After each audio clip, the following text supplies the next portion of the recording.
What's up, Sam? Hey Connor, how you doing? We are recording. We are live. It is episode 45. Definitely the experts. That's correct. We're actually using a new interface today, so hopefully this all goes well. Um, yeah, let's get into it here. So we were just at the Packers game on Monday. Had a pretty sweet Monday night football. Little TV bit, little tidbit of screen time there. That was pretty cool.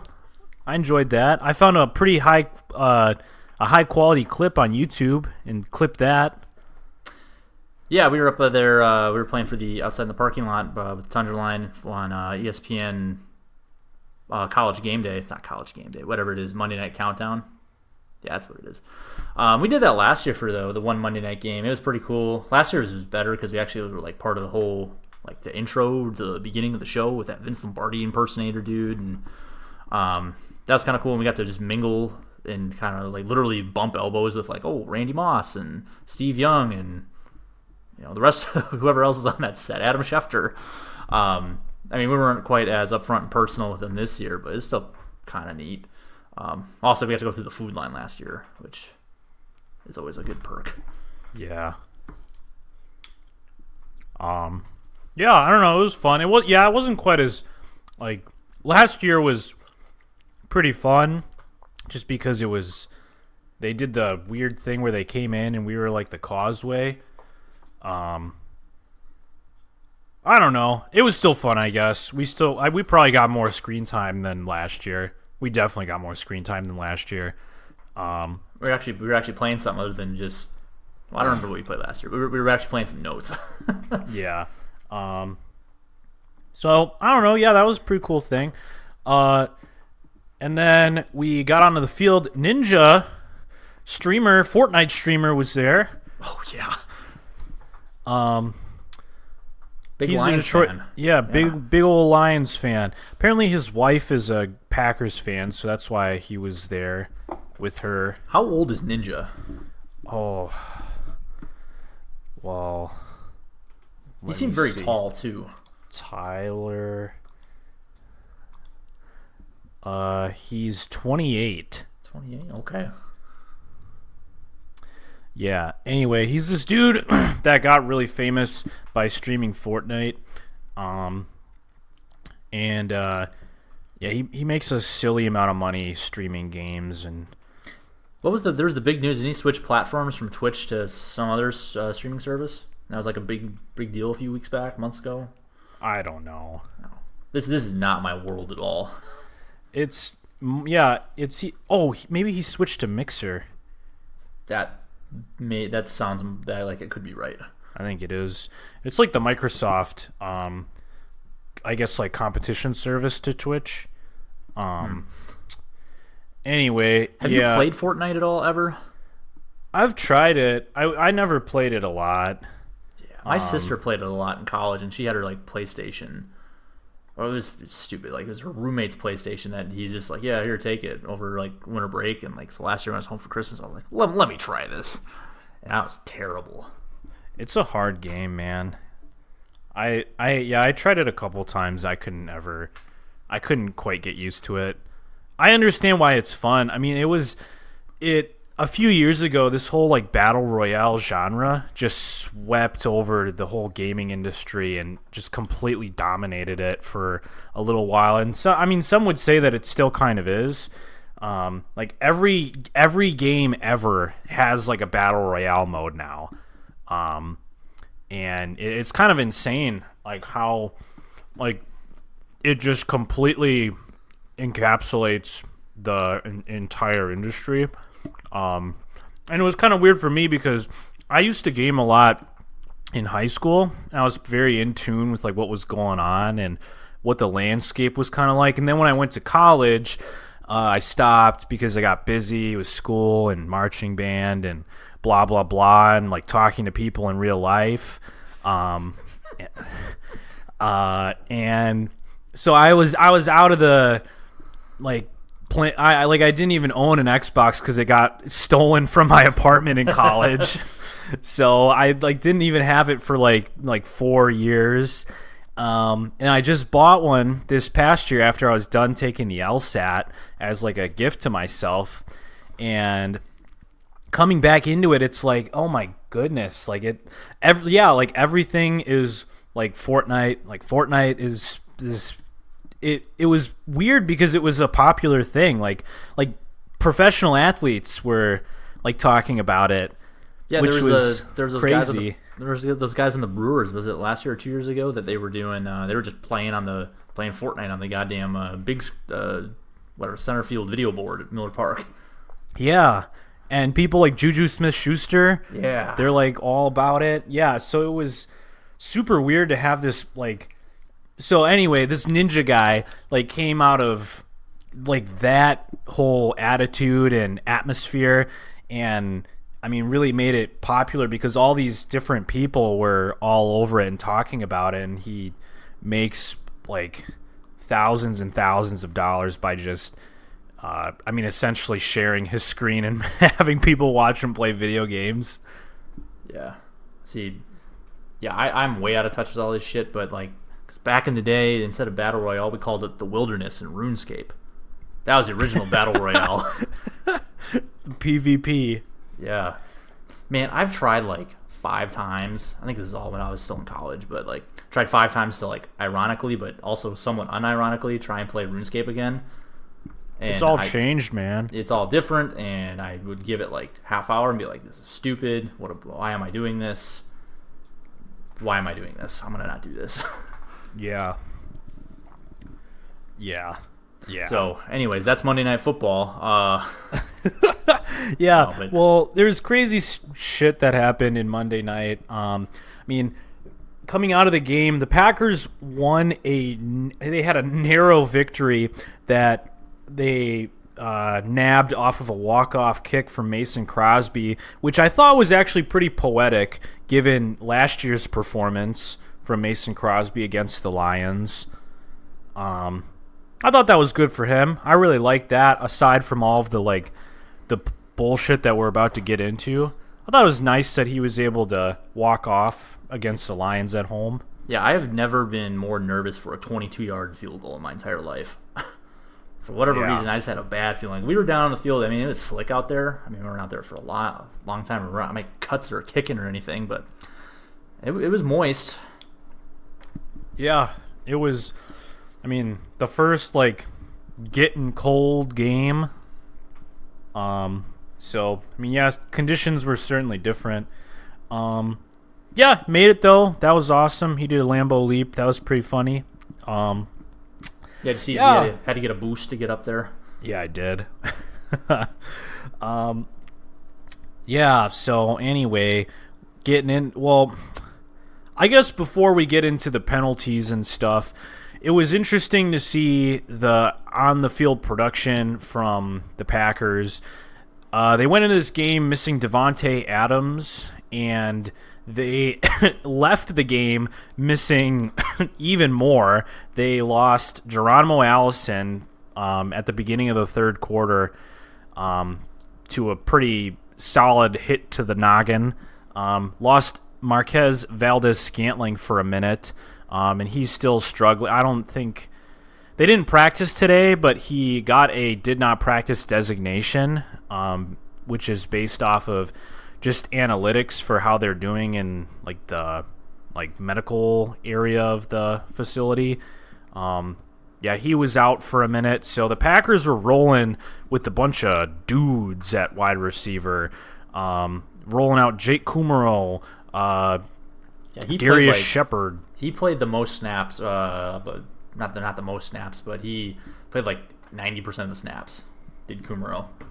Yeah, and I mean, somebody said it. Somebody was like, "Man, he looks kind of slow out there," and it was like, "Yeah, I don't know. He was playing against all the preseason guys, so yeah, I don't know.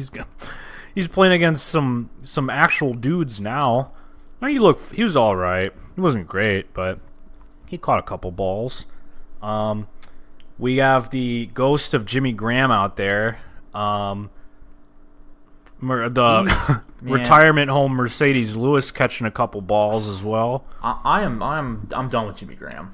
I was fine with everybody was saying we should have cut him after last year, and I was fine with bringing him back this year. I'm done now with him.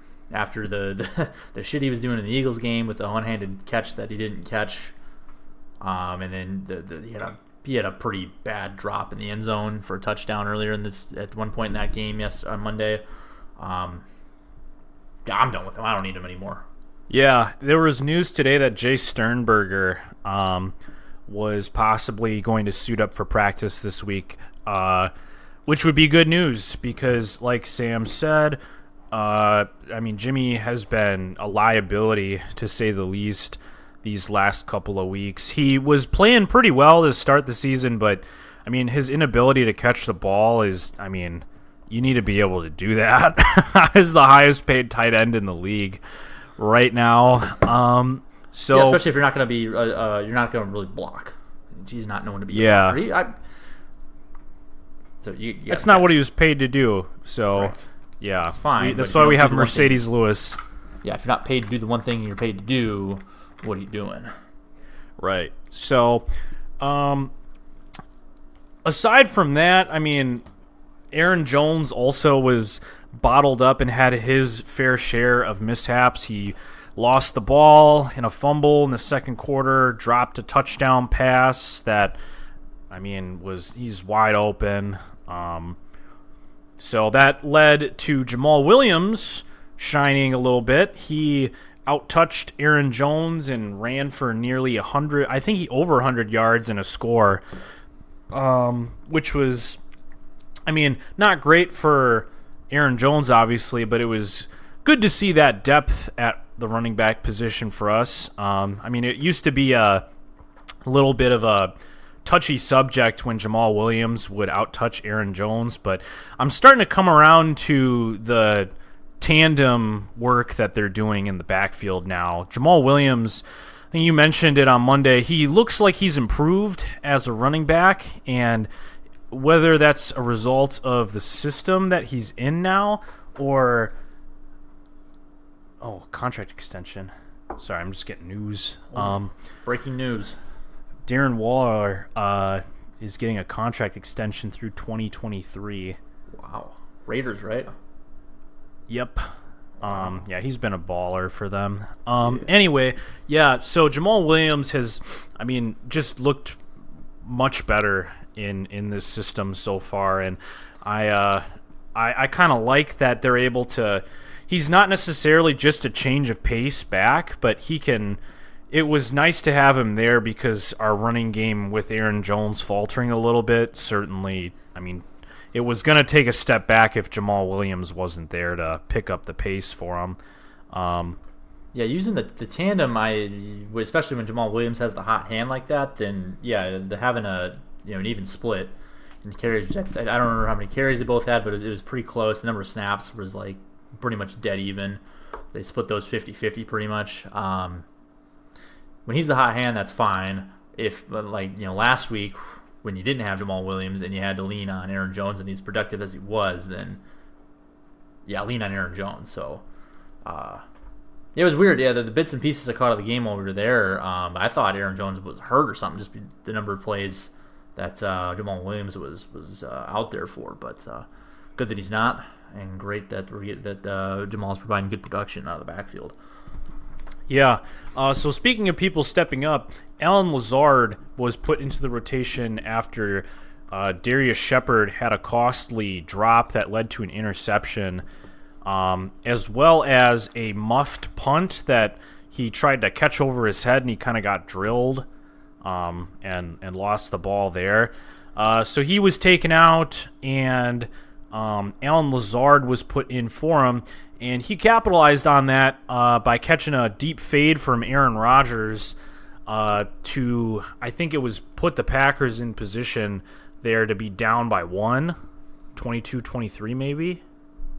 Or was that the final score? I don't fucking know. I thought it was 23-22, or is it 24-20? I don't know. All right, anyway, doesn't matter.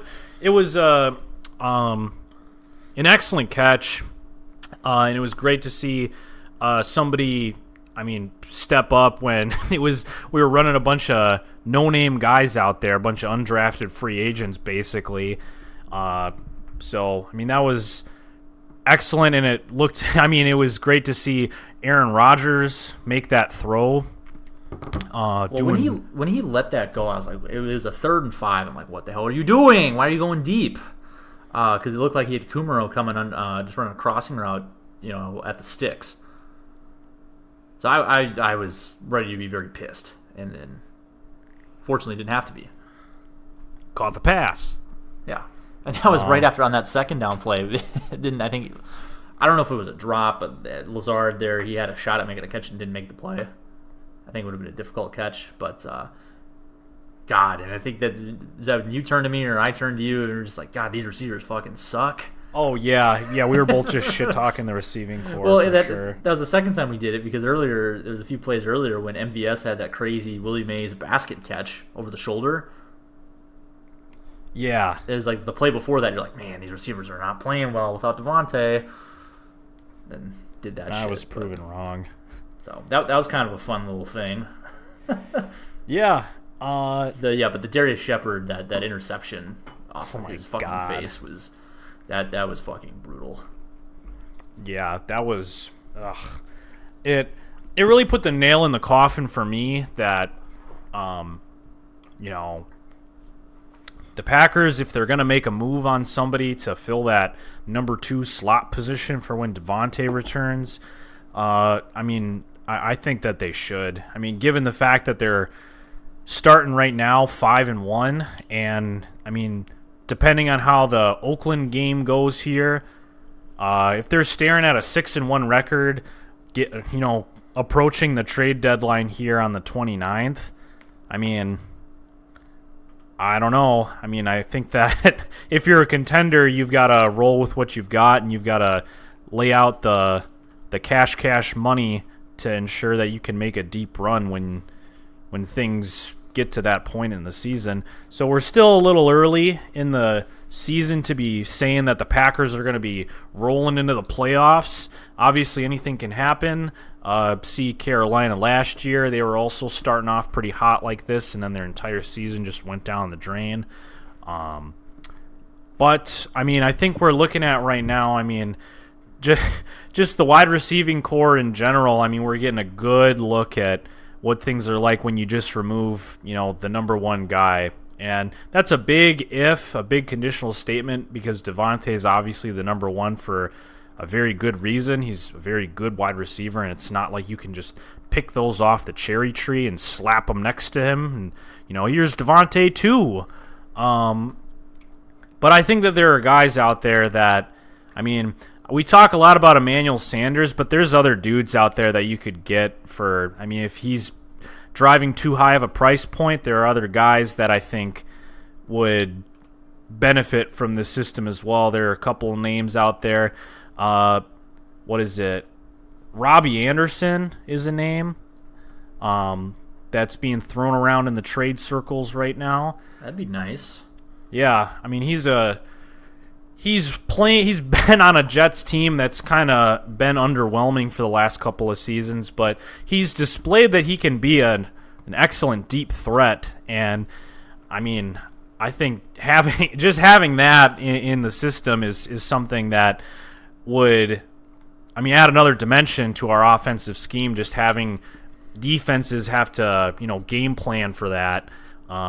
Not that they necessarily don't have to game plan for that right now. I think that our receivers are capable of that, but I mean, here's another name for you. How about Mohamed Sanu? Yeah, I was gonna bring him up next. Yeah, I mean, he's been Falcons playing. Team, they'd probably be looking for picks, and he's a veteran guy, or he's 29.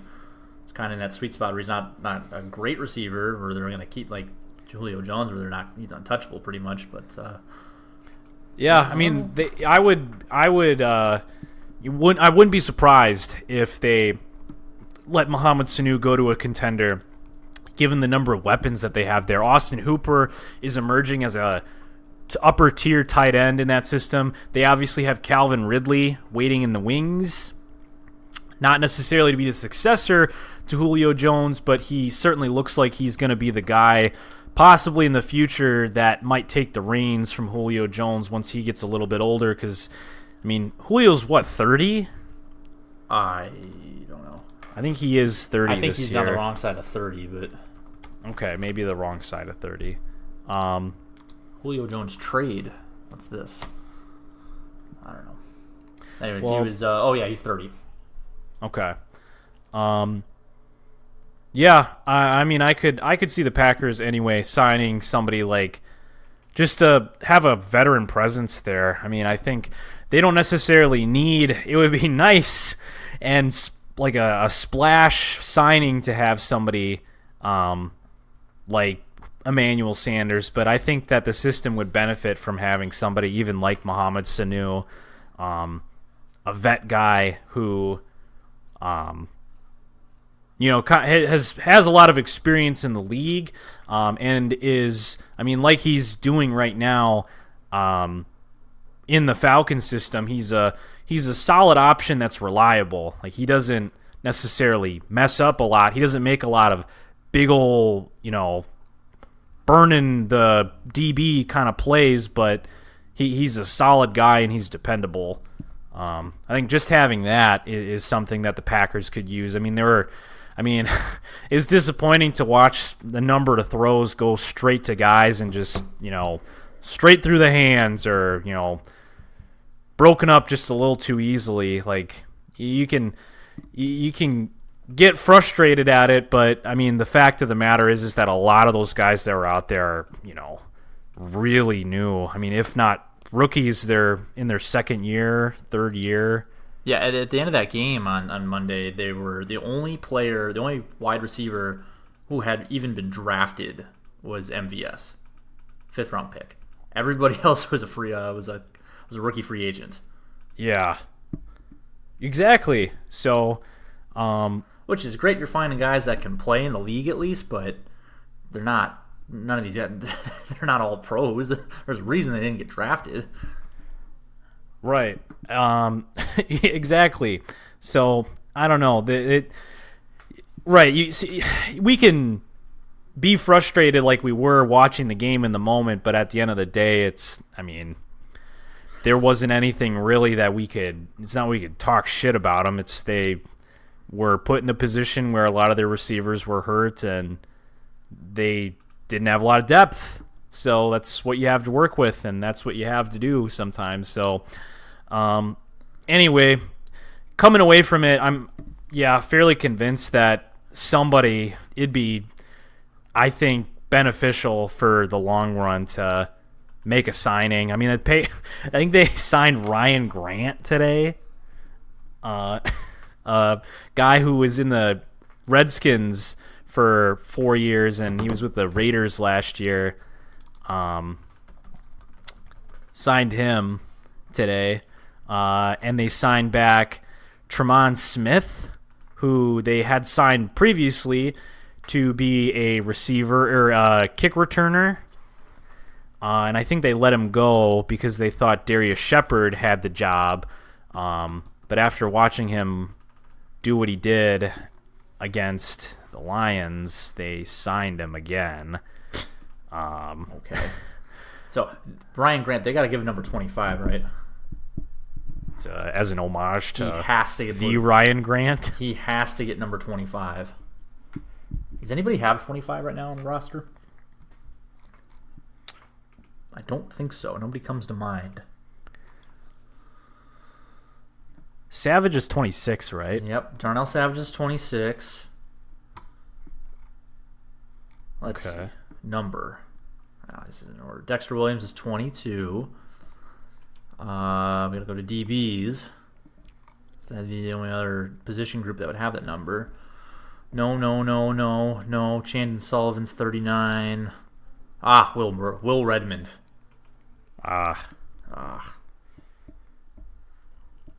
Damn it. Well, I think my favorite Packers meme of all time was after Brett Favre in the aftermath of that whole saga when he went to the Jets and then to the Vikings. There was people that took their Brett Favre jerseys, and one very creative fellow took some white tape and finagled the letters, the nameplate on the back enough to spell out Havner for the tight end / linebacker Spencer Havner.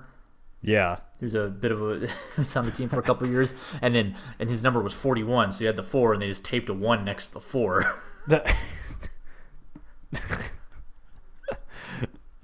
That's pretty funny. It's excellent.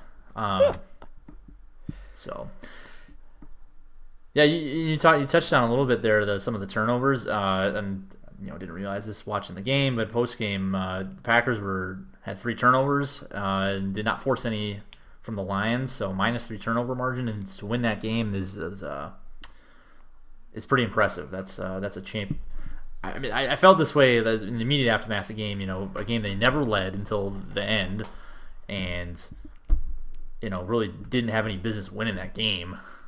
Still coming with a win. That's it sounds cliche, but it's a championship level, caliber win. So find ways to win when you really don't deserve to. Yeah, I mean, the Lions came out shooting, man. That flea flicker play to start the game. I mean, they look great until they got into the red zone. Right. I mean, that's the thing is the Lions team. They look a lot better than they have been in recent years, but. I mean, yeah, the fact that they couldn't capitalize on I think they kicked 5 field goals. Like they couldn't capitalize on any of those and convert any of those possessions into a touchdown was huge for the Packers, and a big reason why they were even able to come back and stay in the game was because the field goals. Yep. Right, exactly. I mean, the defense was able to hold them to field goals time and time again, series after series. Conversely, on the other side, there was that one, as much as the Lions have every right to bitch about how bad the officiating was. Oh, yeah, well, yeah, we should. There was, before we get to that. Big take. Before we get to that real quick, they did do it to themselves. There was one possession there where the Packers were out there. They had the field goal team lined up there, about to kick a field goal on 4th and 5, and then the Lions gave them the first down, just had 12 guys on the field, and gave them the first down, and then they punched in for a touchdown. Yeah. That's, if you want it, you can bitch about the refs, and you have every right to, the way that the whole thing went down at the end, but you didn't really help yourself out in that case, in that spot. Nope. So in order to be fair and balanced,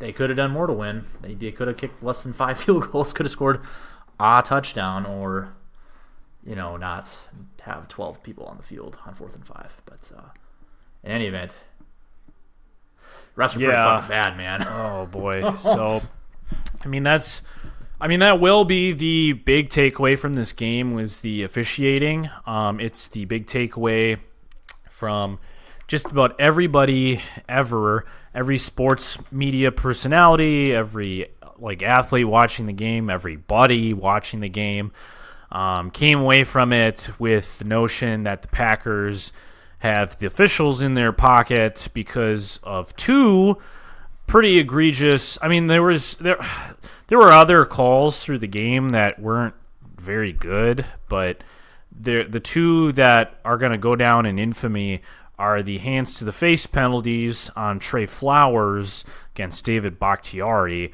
Of which the hands never touched his face on either team. Nope. And the league, or what? Both Al these Riveron came on 3rd down, right? Yep. Both on 3rd down. Yep. So the first one came on.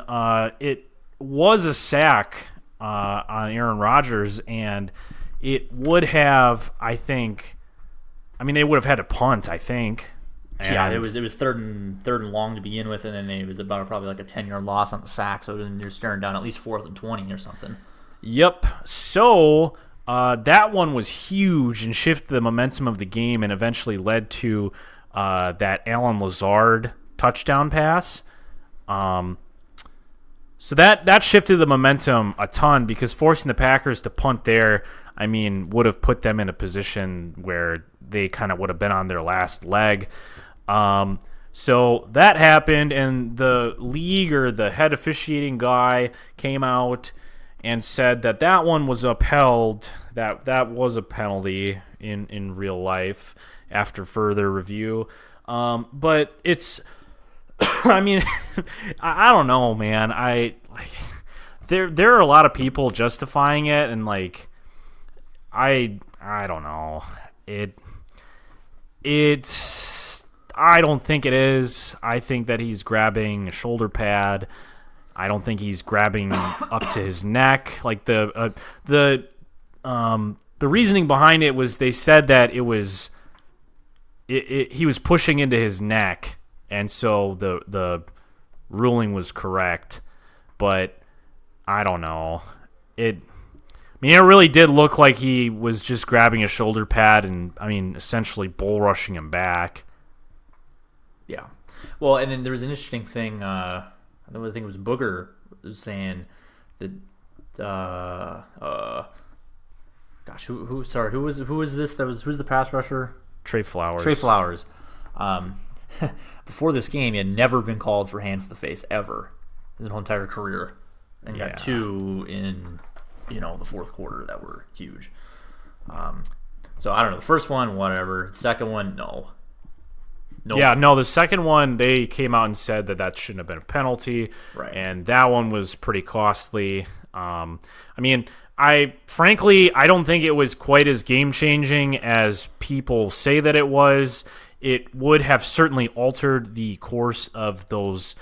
It wouldn't have been the dagger that it was for the Lions. I think the Packers still would have been able to attempt a field goal there and left a ton of time on the clock for the Lions to drive down the field and potentially kick their own game-winning field goal.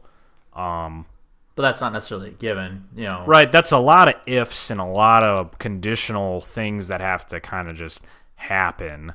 So that one, although it was deemed that it was the not right call, I'm a little less concerned about that one because I don't know. The first, I think, you're right in saying that the first one is more consequential than the second. The one that the first hands to the face that preceded the touchdown. Yeah. Yeah. So it still is right now. It was a big thing that the NFL needs to implement Sky Judge that the AAF had. I'm all for that. That would be fine. Yeah, I have no complaints about, although the Packers benefited obviously from these two missed calls, I'm all for making officiating a little bit more accountable and a little bit more accurate because, the ball will come bouncing back against us. Yeah, it always does.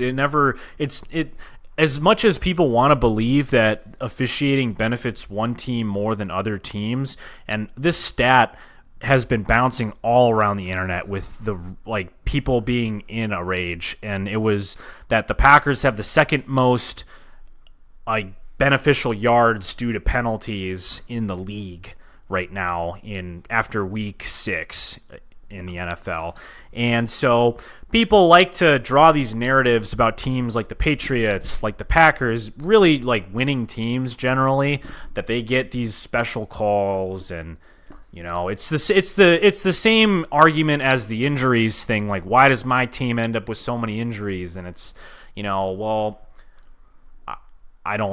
think it's recency bias. I think that well, yeah, you're not looking at the whole thing. Yeah, the penalty thing is, if a good team in general, as a broad generalization, good teams commit less penalties, so they're going to have ipso facto have a more positively skewed, penalty yardage differential, right? Right. So, I don't think it's a bias thing. I think it's just generally speaking that the team is more technically sound. I was watching that Chiefs game on Sunday, Chiefs Texans. Man, the Chiefs secondary commits a lot of penalties. Yeah. It's annoying because it's every third down, it's there's defensive holding. Yeah, they look bad without Eric Berry back there, kind of being the defensive coordinator on the field. Yeah, I thought they'd be better. They brought in Tyrann Mathieu. They changed defensive coordinator Steve Spagnuolo in there now, running the defense. if for no other reason, thought they'd be better just because they couldn't be much worse than they were last year. Yeah, they're still not great. Thought they would regress to the mean and be better, but maybe not. No, they're still pretty bad. I don't know. They got names too. I mean, they've, like you said, Tyrann Mathieu. I think Bashad Breeland is on that team. He was fine. Yeah. I mean, it's not for a lack of talent. Kendall Fuller, I think, is still on that team. Like, they have people that are good at their jobs, but the scheme itself is just kind of like a mess. Yeah, and like you said, like, I think that just having a bad, like, being bad at communicating, like, it seems weird because it's not really something that I think about a lot, but it's something I have thought about a lot since watching that Brett Coleman video on the Atlanta Falcons defense, and like how bad they are at communicating, like how many problems they have just because they literally don't talk to each other on the field. It's like, oh, that's a thing that happens?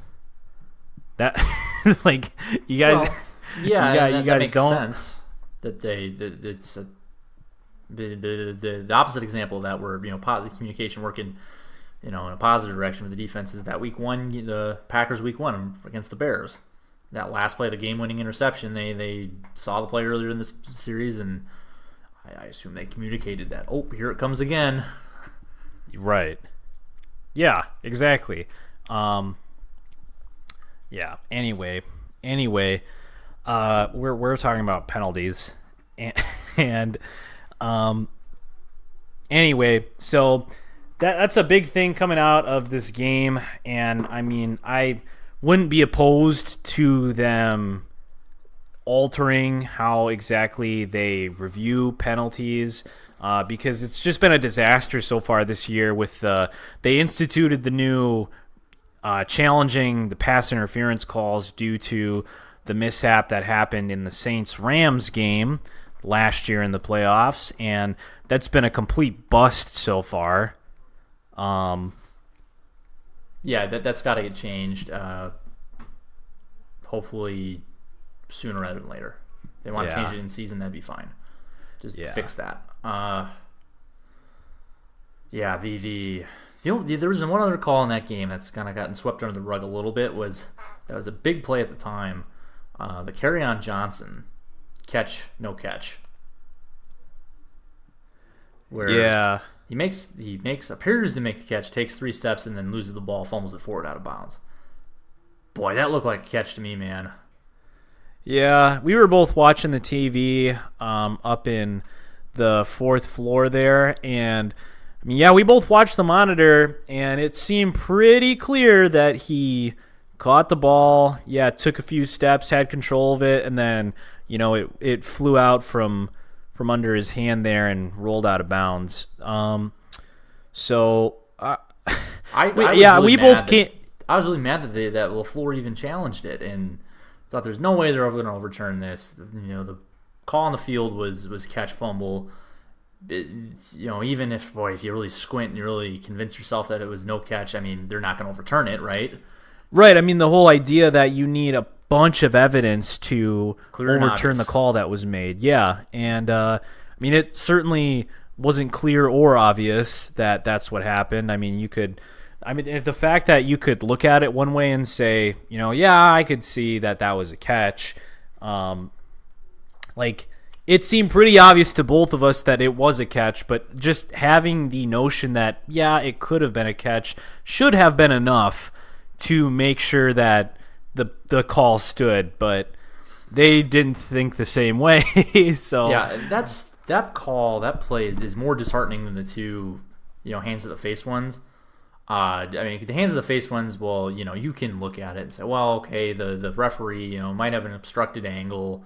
He sees, David Bakhtiari's head jerk back, and so, okay, well, he probably got hit in the face. That's usually what precedes that reaction, is hands to the face. So, okay, fine. You give him a pass, and it's a not reviewable play, so whatever. This is worse because it is reviewable. It was reviewed. They had it right initially, and they overturned it to, what seems to be the wrong damn call.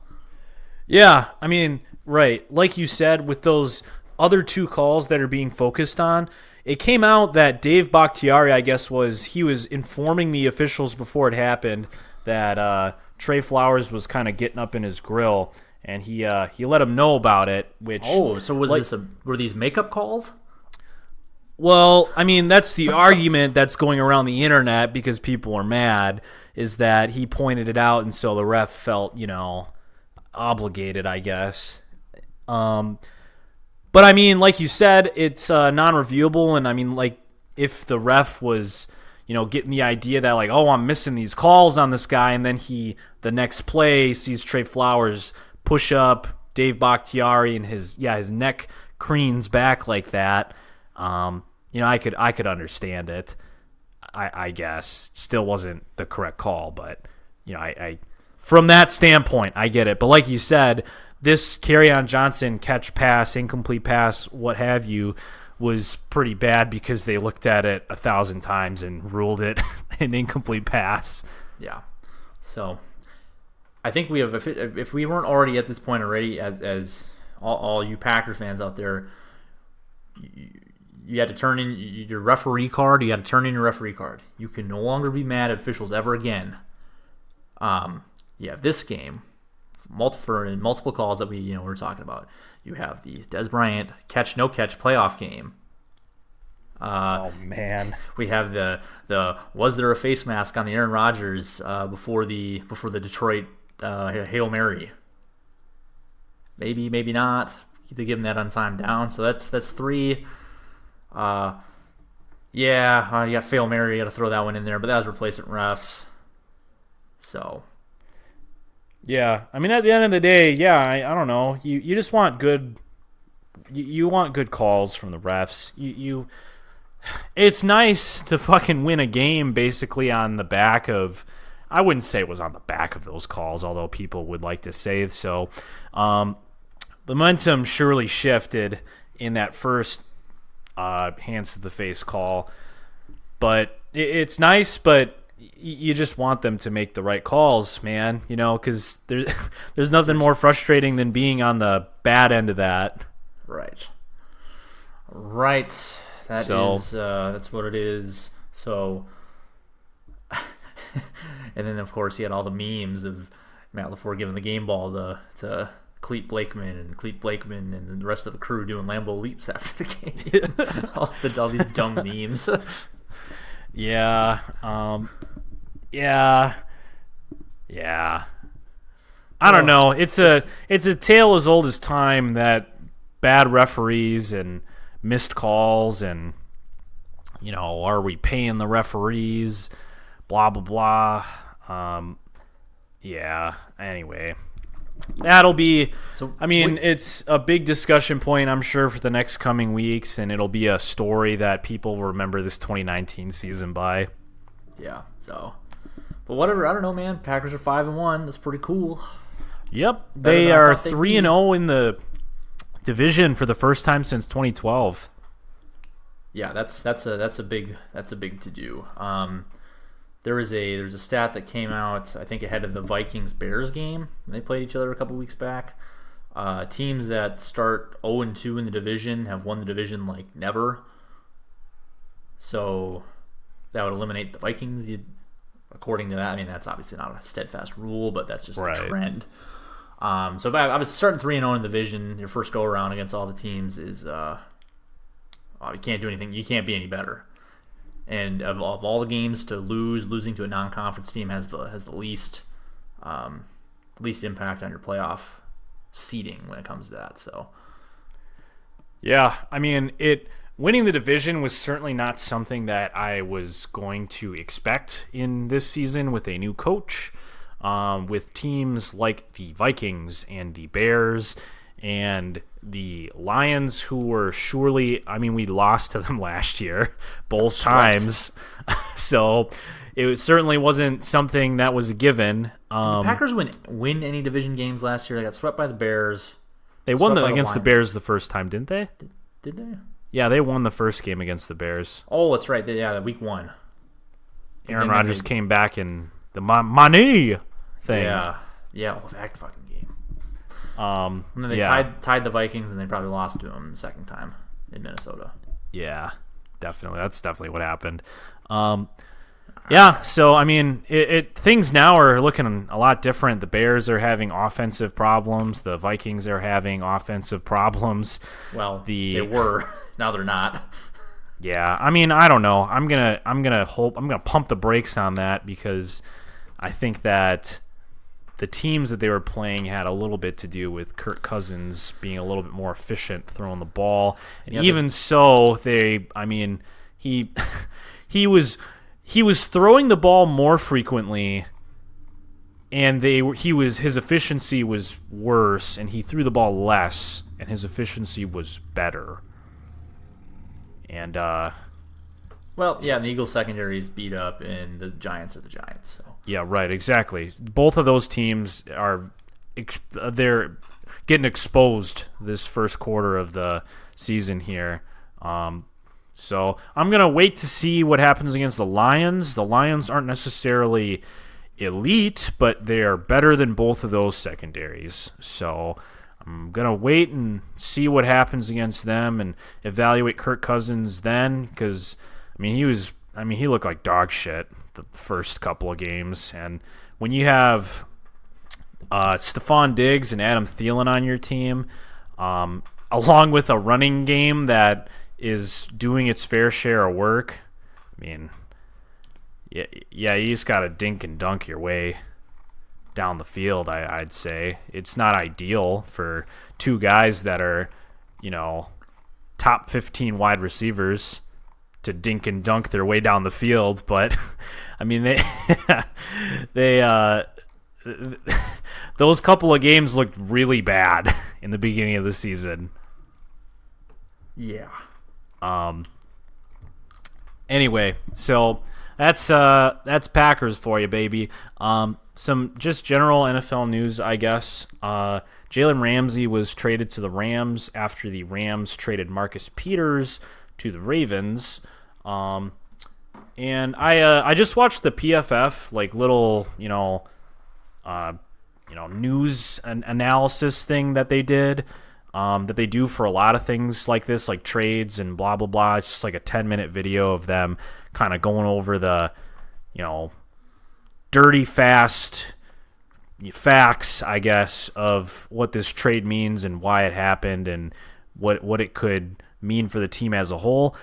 So the Rams traded away, first of all, Marcus Peters to the Ravens. And that happened before it came out that they traded next year's first-round pick, the 2021 first-round pick, and a fourth-round pick for Jalen Ramsey. So they mortgaged the future for sure, which they are already kind of doing because they're paying a lot of people a lot of money. And they went all in on Jalen Ramsey. So what I guess PFF and what I was already kind of aware of was that Marcus Peters wasn't really doing the job that he was kind of brought in to do. He was, I guess, doing the job that he was brought in to do, but he's been a receiver a DB that had a lot of flashy playability, but he could also be a liability in the secondary. And that was the case when he was with the Chiefs even. He had a lot. Yeah, makes big plays and gets beat on trying to make big plays. Exactly. So he was brought in to complement Aqib Talib, who was consistently a sound defensive back, and one that could play the CB1 role pretty effectively. He could still shut down receivers, even though he was getting a little older. Aqib Talib has been moved to the injured reserve list, and previous to that, he was showing some signs of aging, perhaps, at the beginning of this season. He himself was getting beat, and he was allowing,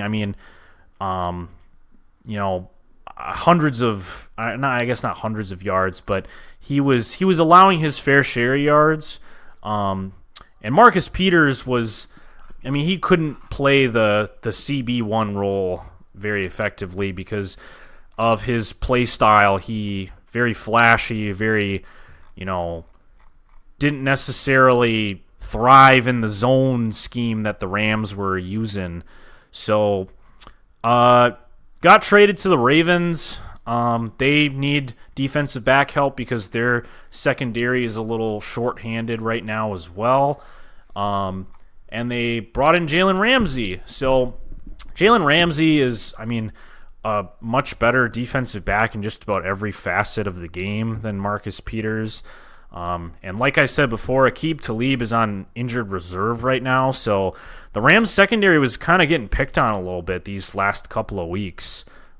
And it was certainly looking like a liability. So the Rams took, one more beating of having their secondary picked on and went and signed Jalen Ramsey. And so now they're, going to be tied to him for a minute. And they're going to go try to win a Super Bowl. Good luck. With that offense being not as good as it's been. Jared Goff not being as good as and this is one thing. My guy, Warren Sharp, been on top. It's like, man, why'd you pay this guy so much money? Now you're stuck with him forever. So and then he's looking forward to who's that next quarterback that's kind of in that conversation where when his rookie deal comes up to you, who's going to be the first team that takes their rookie quarterback and just cuts him, or lets him walk. Right. So for the most obvious candidate coming up here in a couple of years would be Mitch Trubisky. Or, well, actually, even more pertinent coming up this next offseason is the two guys, Marcus Mariota and Jameis Winston. I was going to say Marcus Mariota and Jameis Winston. Those guys are both getting fucking cut, man. They're both terrible. Yeah.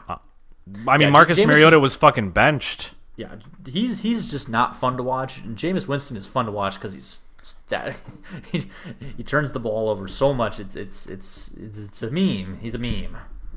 Yeah, it's fun to watch, and it's fun to watch the YouTube Bowl videos of car crashes. It's you're fun in a watching dangerous way. It's fun, and it's the same reason America's Funniest Home Videos is still on TV. Oh, look at this dad! Look at this dad that's gonna jump in the trampoline and bounce over a fence. Yeah, look at this guy shoot a bottle rocket at his friend accidentally. Look at this guy on a tire swing hit the tree. Yeah, it's fun in the sense that sometimes you start Jameis Winston and he throws 5 interceptions and fumbles the ball, but still manages to get you 10 points in fantasy because he throws the ball 60 fucking times. Led the league in passing yardage. Yeah. Everybody likes watching the deep ball. Everybody loves the deep ball, and that's what he does. Jameis does the deep ball. That's all he does. You know what's going to happen is he's going to get cut, and he's going to be a backup for a while, and then everyone's going to forget about Ryan Fitzpatrick, and then in a couple of years, he's going to come back and he's going to be Ryan Fitzpatrick 2.0. Oh, man. That would be excellent. Having that's so fitting, too. Have him be the Ryan Fitzpatrick of the league. This absolute wild card of a quarterback. It's pretty much what he is already, and then he's just going to go somewhere else and pop up every once in a while and do it. Yeah, end up being the starter and just, throw for 6,000 yards a game and come out with a bunch of swag. And, oh, my God, Jameis Winston. This is why he was the number 1 overall pick all those years ago. Yeah, and then, the next game throw literally 10 interceptions. Yeah, he's going to find himself in Miami backing up Tua eventually. Oh, man. With all the new quarterbacks coming in next year, the quarterback class for next year is, much deeper than this past year, I'd say. So it wouldn't surprise me if all these teams just cut bait with... they're awful, and Bruce Arians should cut Jameis Winston, and what's his name, the Titans head coach. Mike Vrabel. Yeah, Mike Vrabel should cut Marcus Mariota. But, I mean, it would be hilarious just to watch these guys in, like, a backup role, like you said. Right. I love it. I mean, somebody was, I think it was on Reddit, was just like, man, Ryan Tannehill is just the white Marcus Mariota. They're right. He's just, it was like, I can't really argue with that. See, Ryan Tannehill, I didn't get it because I didn't, like, obviously I didn't watch a lot of Texas A&M football, but, like, I didn't think he was that good in college, and I don't know. I never understood. I never saw what people saw in him as this NFL franchise quarterback. On the other hand, Marcus Mariota, all the stuff he was doing in Oregon, and was a Heisman guy and whatever. He was good in college. So I mean, that's the problem with him and Jameis is just like they had really good college careers. So it's like, maybe they'll figure it out. I mean, Marcus Mariota had a good first couple of years. Like, he had, he's a rookie, and then he looked like he was improving, and then he has, like, regressed. He's, like, gotten worse. Yeah. And, like, that's a problem. Like, that, like, especially when, like, at first you could point to, his main weapons are, like, Rashard Matthews. Like, Taywan Taylor. Yeah. Tajay Sharp. Yeah, like, there's a point where you could, look at that and be like, well, he's doing bad because who does he have? Delaney Walker. That's it. But you can't really say that anymore. Like, his offensive line is fine. They have a running game that's pretty, Derrick Henry's been fine this year. They have several receivers now that are, should be good. It's kind of weird to watch Corey Davis just not do anything. But what? Adam Humphries is there. Okay. He was good in the Bucs system last year. He was all right. He's a poor man's Wes Welker. Yeah. I don't know. Anyway, the Jalen Ramsey news was the big thing. So Rams are going all in on that and going to see what happens, I guess. I don't know. I don't think it'll be enough. I don't either. Especially in that division. Yeah. Their offense has just looked, a lot of people are speculating like what exactly the problems are because Jared Goff just took a huge step back when Todd Gurley was showing signs of the arthritis in his knee really starting to limit his playability. He has looked like a totally different quarterback from what he was kind of looking like at the beginning of the 2018 season. And it's pretty surprising given the fact that Sean McVay is there. He's somewhat of an offensive genius, some would say. He certainly has no lack of weapons in that offense. He has a receiving core that is probably among the best in the NFL, led by Brandon Cooks, Cooper Kupp, and Robert Woods. Gerald Everett at tight end, drafted in the second round in 2017. An offensive line that isn't as good as last year, but still pretty decent. And obviously Todd Gurley in the backfield. A lot of things going on there, but woof.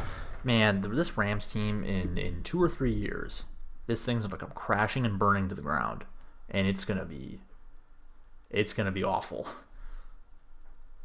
Yeah. It's cool that they're making these trades and trading every pick they have to try and win now, and that's fine, and they're still going to be a decent team this year, but this isn't sustainable. This is going to catch up with them. Yeah, regardless of if they, just hypothetically, if they were to go all the way this year, I mean, say they win the Super Bowl this year. They win. Like, what happens after that? What happens after that? People want big contracts because they were on the Super Bowl team. Do you know how much money the Rams have? Not a lot. Not a lot of money. No picks. No pick. Exactly. So, I mean, they're even if the best thing happens, and some would say that that's what teams try to do. There isn't like a method. Like the Patriots have been an anomaly these last 1,000 years of having their dynasty of returning to the Super Bowl every year or every other year. But a lot of teams, I think, would be satisfied if they could, essentially sell all of their belongings and win a Super Bowl.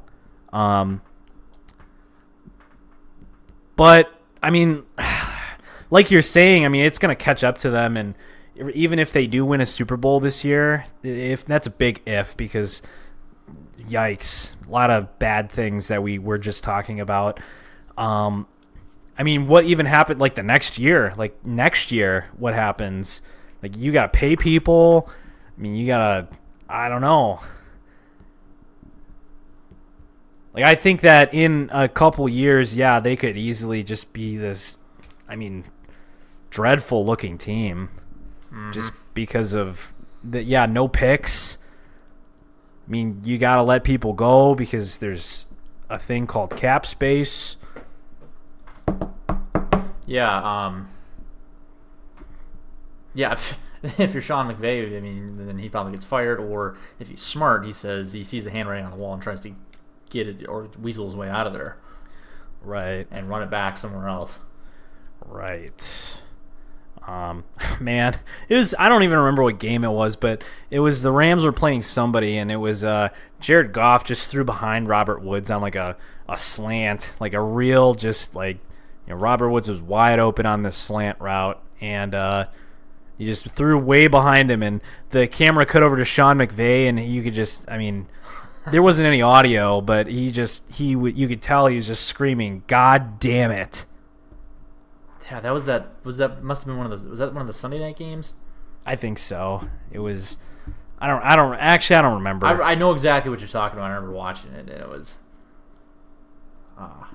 That's how he feels. Yeah, like give me that uncensored, mic'd up. Yeah. Anyway, well, we have on here the collegiate athlete debate, but I don't know. I think that's for another. We were already an hour in here. Yeah. Well, Badgers won again. Badgers are great. Badgers are gonna win the whole damn thing. Badgers are a wagon, man. Yeah, they're really good. Their defense looks elite. They've given up 4 touchdowns, and they've scored 4 touchdowns on defense. Yeah, it's insane. Who they play? Iowa?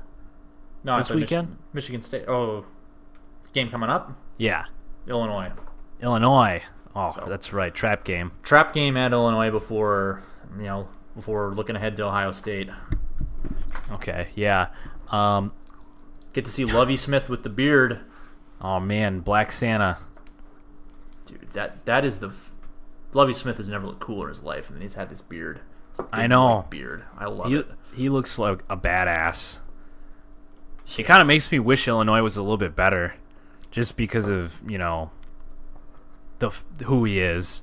It's kind of sad. Like, you don't really want to see somebody like that get just canned, but it's like, fuck. Well, yeah, like, okay, if you're Illinois, I don't think. Why would you fire Lovie Smith? Right, where do you go? Who are you gonna get? Yeah, that's better exactly. than Lovie Smith. That was like a perfect match. A guy that has name recognition, that's associated with the state already. Yeah, that's about it.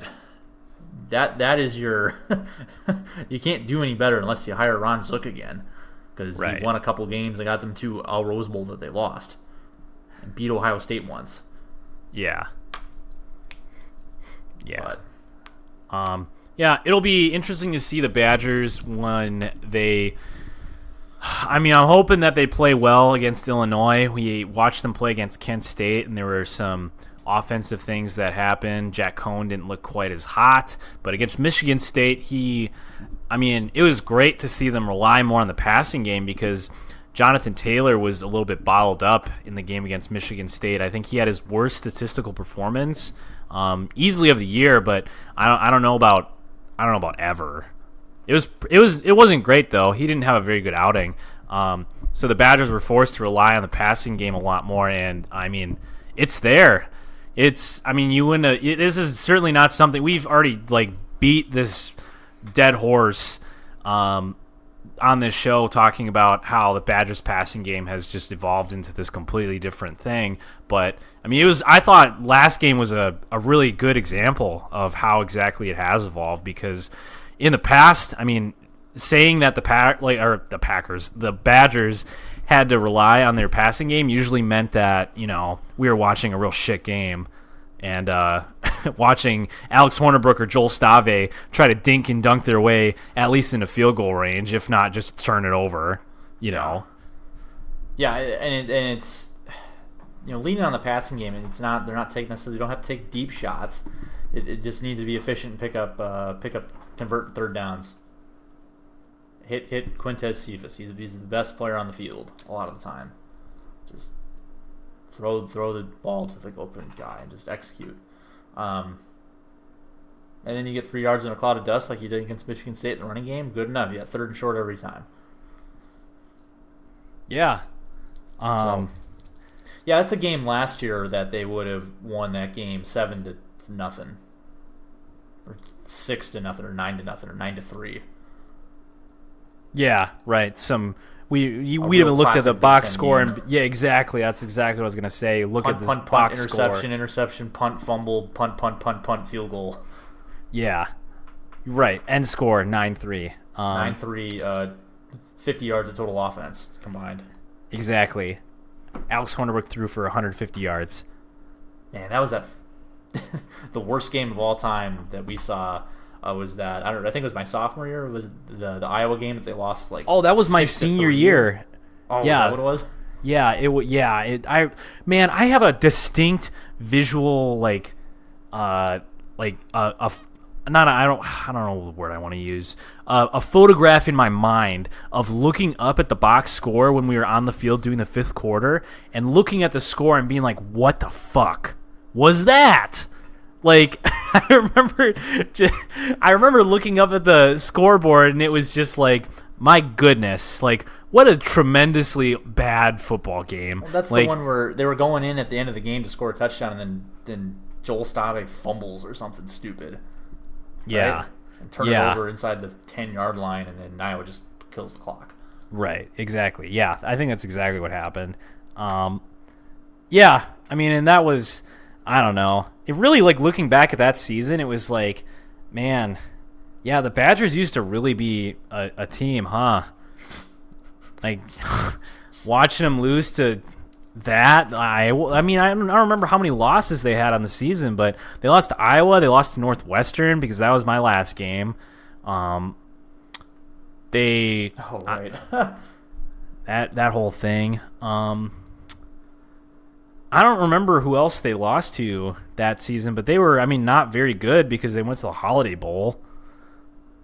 So beat USC there. Got to see Juju. That's right. Got to see Juju. Got to see Cody Kessler. Got to see got to see Juju. Yeah, I don't know. It was cool watching USC, man. USC is one of those teams that's even though they're they haven't necessarily been the powerhouse that they were known for in the Pete Carroll era, it was still cool to see USC. Yeah, they're still an iconic college football brand. Yeah. Yeah. Just when my senior year when we went to the Cotton Bowl and played Western Michigan. The nationally renowned Western Michigan. Boy, when you think college, the blue bloods of college football, you think Notre Dame, Alabama, Florida State, Miami, Western Michigan. It was cool, though, that you got to see the number one wide receiver taken off the draft board. Got to see Corey Davis, and he didn't really do much. That's right. Stifled against that staunch Badgers secondary. I was worried about him going into that game, and then it just kind of never happened. And that game was just kind of okay. Thank Just kind of God. led the whole way and just kind of won, and it was fine. Oh, yeah. Favorite bowl game though is that Auburn one. In terms of the actual game itself, was the Auburn one where they won. Did it go into overtime? Or did they miss that kick at the end of regulation to tie it or win it? I think that did go into OT. Okay, yeah, and then Auburn misses the kick off the upright right in front of us. Oh my goodness. Yeah, that was a good football moment. That was like hearing the ball hit the post and then the like eruption of cheers after it was like a stereotypical football moment almost. Yeah, I have a very distinct memory of that. Of the sound of that of the upright going dong. Yeah, this huge resonating low tone. And then the cannons going off from the pirate ship and whatever bullshit they have in that stadium in Tampa. But Outback Bowl, baby. and also all the Auburn band just talking shit about all those Yanks. Yeah, all that bullshit. Man, looking back on that trip, idiots. what a weird fucking time. Man. Yeah, like looking back on it, it's like, oh my goodness, like yeah, I had nipple piercings at one point in my life. There's just like people like who've like found the shit from them on Twitter and just was like reading the shit on the bus, just like they kept referring to us as Yanks. Like what are you talking about? We live in the same damn country. Yeah, like that's a As real much as thing you don't that want you to call people. As much as you don't want to be in this country, you are. Well, as much as you want to do your own thing. Yeah, I mean, yeah, exactly. Like the unironic use of that term, it was just like, what the? This is real. I thought these when you go like in a truck stop down in the South and you go in there and you see the little corner where they have all the South will Rise Again stuff, all the magnets and stickers and stuff, like, that's kind of funny because why would that ever happen? And some people really like that, really think that. Yeah, like, ugh, that's kind of weird. So, yeah, definitely the experts. We're a pro union podcast. Yeah, Pro the North. We're from the North and for the North. We did not an anti-Confederate podcast. In case we didn't make that clear already. Super hot take. Yeah. Yeah. Anyway, this Outback Bowl trip, all that stuff happened. I mean, yeah, we had weird interactions with the Auburn band. I remember it was cool listening to the Auburn band. They played cool stuff. Had a lot of bass drums. Yeah, their bass line they had like 1,000 drums. Note just kind of going up and up and up and then back down. Down.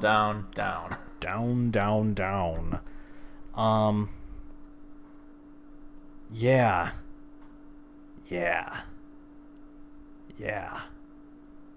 Anyway, yeah, I don't know. Those it's weird thinking about just those trips in general because it was like I remember. So my first one was the Rose Bowl, and then each like successive one felt like there was like less and less like bullshit that I had to do. So each trip was more like, oh, this is like a trip. Like going to Pasadena was like really fun, but I really didn't get to like, go out in Pasadena because for one, I was like 18 years old and I had no idea what the hell I was doing. And like everybody that I knew there, I'd only known for like 3 months. So it was kind of like, oh boy, this is all new. And it's really weird that I get to go to the Rose Bowl for being in band. But it was also jam-packed full of like pep rallies and playing events and blah blah blah. The goddamn Rose Parade, shoveling burgers down your mouth. Like there wasn't really any time to do anything. And then on each successive trip, it was like, oh, okay, well you don't have to do that. So you can explore Orlando. And like, Tampa, okay. or Yeah. San Diego. Which San Diego was awesome and it was a beautiful place. I really enjoyed that trip a lot. Yeah. Well, yeah, that was so I didn't get to go to the Rose Bowl, but it was the same thing where like every single trip we did like less and less stuff.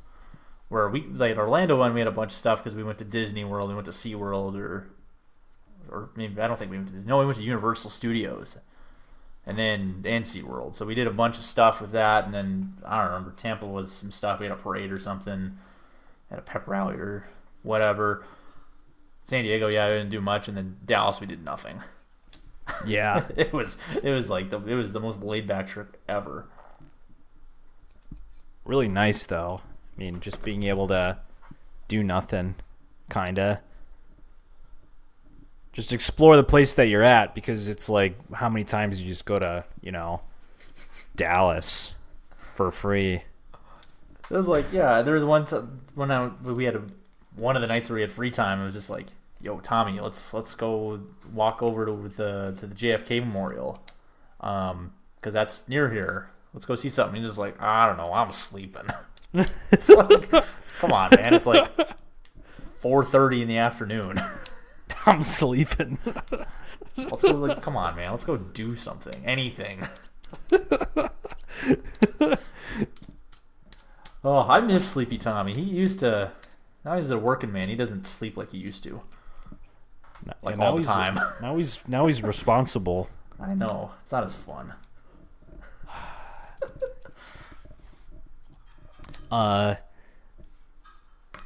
Eric got his invite to their wedding, but he was late and it looked like it got like bent up in a bunch in like the mail.